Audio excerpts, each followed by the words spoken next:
ನೋಡಿದ್ರಲ್ಲ, ಎಲ್ಲ ಡಿಸ್ಕಸ್ ಮಾಡ್ಕೊಂಡು ರೆಡಿ ಆಗ್ತಾ ಇದ್ದಾರೆ ನಾವು ಬ್ರಿಡ್ಜ್ ಕ್ರಾಸ್ ಮಾಡೋಕ್ಕೆ.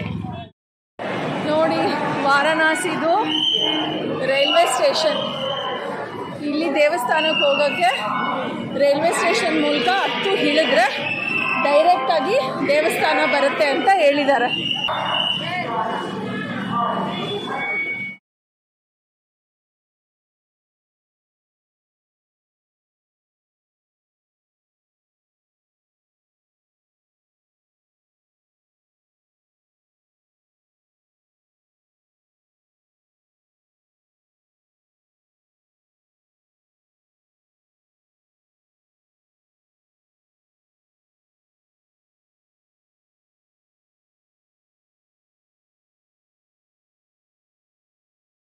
ಹಲೋ ಎಲ್ಲರಿಗೂ. ಸೊ ಕಾಶಿ ವಿಶ್ವನಾಥನ ದೇವಸ್ಥಾನ ದರ್ಶನ ಮಾಡಬೇಕು ಅಂತ ಬಂದ್ವಿ. ಒಳಗಡೆ ಎಂಟ್ರಿ ಇಲ್ಲ, 3 ಕಿಲೋಮೀಟ್ರು ನಡ್ಕೊಂಡು ಬರಬೇಕು. ಕಾರು ಆಟೋ ಏನೂ ಬಿಡಲ್ಲ. ಸೊ ಎಲ್ಲೋ ಸ್ವಲ್ಪ ತನಕ ಆಟೋದಲ್ಲಿ ಬಂದ್ವಿ. ಈಗ ಒಬ್ಬರು ಸಿಕ್ಕಿದ್ದಾರೆ, ಧೀರಜ್ ಅಂತ ಸರ್ರು. ಅವ್ರು ನಮ್ಮನ್ನು ದರ್ಶನ ಮಾಡ್ಸೋಕ್ಕೆ ಕರ್ಕೊಂಡು ಹೋಗ್ತಾ ಇದ್ದಾರೆ. ಸೊ ಈಗ ವಾರಣಾಸಿ ಗಲ್ಲಿಗಳಲ್ಲಿ ನಡ್ಕೊಂಡು ಹೋಗ್ತಾ ಇದ್ದೀವಿ ದೇವ್ರ ದರ್ಶನ ಮಾಡೋಕ್ಕೆ.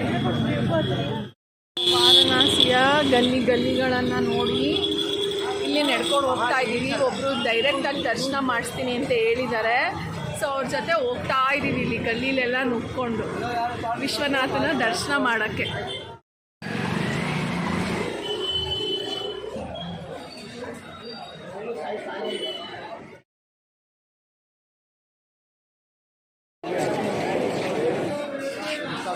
ಇಲ್ಲಿ ನೋಡಿ ವೀಕ್ಷಕರೇ, ಎಷ್ಟು ಇನ್ನೂ ಎಷ್ಟೋ ಕಿಲೋಮೀಟ್ರ್ ದೂರ ಇದೆ ದೇವಸ್ಥಾನ. ಇಲ್ಲಿ ನೋಡಿ ಎಷ್ಟು ಜನ ಕ್ಯೂ ಇದ್ದಾರೆ ನೋಡಿ. ಇನ್ನೂ ಪ್ರಾಬಬ್ಲಿ ಒಂದು 5-6 ಗಂಟೆ ಆದರೂ ದರ್ಶನ ಆಗಲ್ಲ, ಅಷ್ಟು ದೊಡ್ಡ ಕ್ಯೂ ಇದೆ.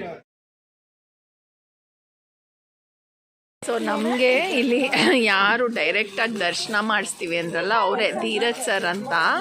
ಅವ್ರು ನಮ್ಮನ್ನು ಡೈರೆಕ್ಟಾಗಿ ಕರ್ಕೊಂಡು ಹೋಗ್ತೀನಿ ಅಂತ ಹೇಳಿದ್ದಾರೆ. ಅದಕ್ಕೆ ಮುಂಚೆ ಇಲ್ಲಿ ರೆಸ್ಟ್ ಮಾಡಿ ಒಂದು 10 ನಿಮಿಷ ಅಂದರು.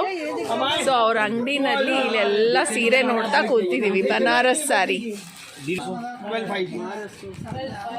ನೋಡಿ, ಬನಾರಸ್ ಸ್ಯಾರಿ 5000. ಪ್ಲಾಸ್ಟಿಕ್ ಹೋಗ ಪ್ಲಾಸ್ಟಿಕ್ ಉಂಟಾ? ಇಲ್ಲ ಇಲ್ಲ ಇಲ್ಲ, ಅದು ಅಲ್ಲ